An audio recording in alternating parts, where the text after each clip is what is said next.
Die habe ich selbst genäht. Ein ganz einfacher Polyesterstoff eigentlich, der saugt kein Wasser. Und in der Mitte als Zwischenlage ist eine ganz einfache Thermomatte, so wie man sie kennt für den Winter, dass die Scheiben nicht einfrieren. Was ich an den Thermomatten total praktisch finde, die haben halt total wenig Packmaß. Die sind schon ein bisschen massiver, vielleicht auch besser, aber es reicht absolut. Also es ist schön dunkel. Isolieren weiß ich jetzt nicht, ob es das so rausreißt, aber ja, war eine günstige Alternative auf jeden Fall. Ich habe bei diesen Matten am Rand Magneten mit eingenäht. War trotzdem noch ein bisschen fummelig, dass ich mich dazu entschieden habe, nochmal 2 Saugnäpfe jeweils einzubringen. War auch kein Problem, das nachträglich noch zu machen.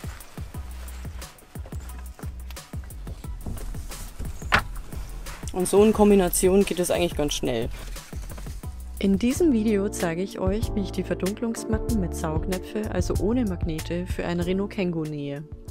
Wenn ihr euch für die Variante mit Magneten interessiert, verlinke ich euch die Anleitung unten im Text.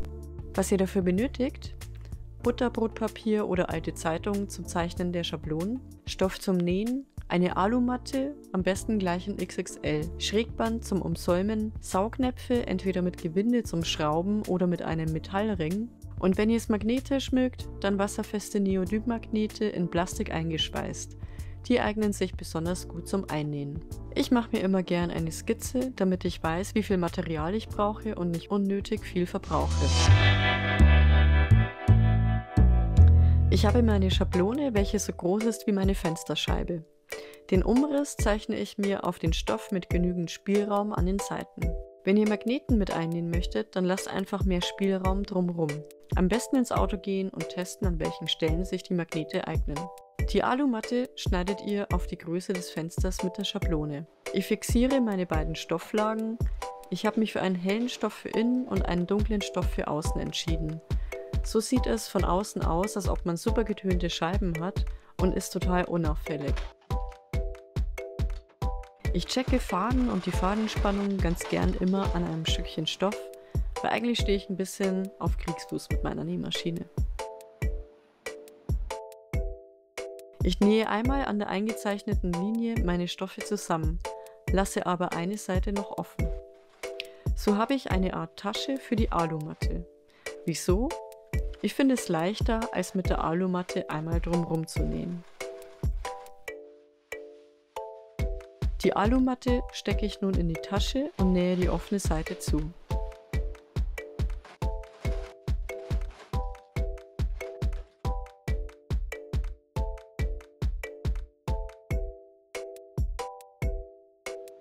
Da ich meinen Stoff erstmal nur grob zugeschnitten habe, schneide ich nun beide Lagen mit einem Abstand von 1 cm noch zu.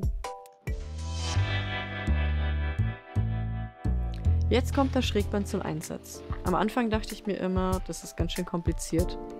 Aber nach ein paar Mal machen geht es und ich finde, das Ergebnis sieht immer ordentlich aus.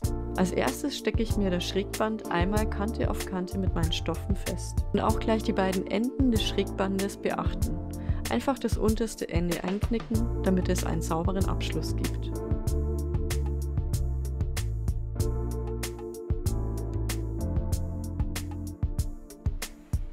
Die erste Kante zeigt mir die Linie, wo ich entlang nähen muss. Nach der ersten Naht dreht man das Ganze um und steckt das Schrägband wieder fest.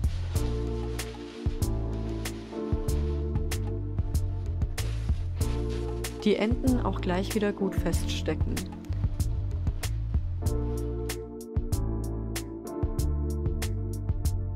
Die zweite Naht des Schrägbandes muss nun sauber genäht werden. Dafür stelle ich meine Nadel auf links, damit ich mich am Füßchen besser orientieren kann und ich sehe, welchen Abstand ich einhalten muss. Zum Schluss mache ich meine Saugnäpfe in die Ecken. Dafür mache ich mir einfach ein kleines Loch durch alle Schichten. Die Saugnäpfe fixieren dann die Matte auch ganz gut im Stoff und die Verdunklungsmatten sind so fertig. Wenn euch die Anleitung und das Video gefallen hat, dann lasst doch einfach einen Daumen nach oben da.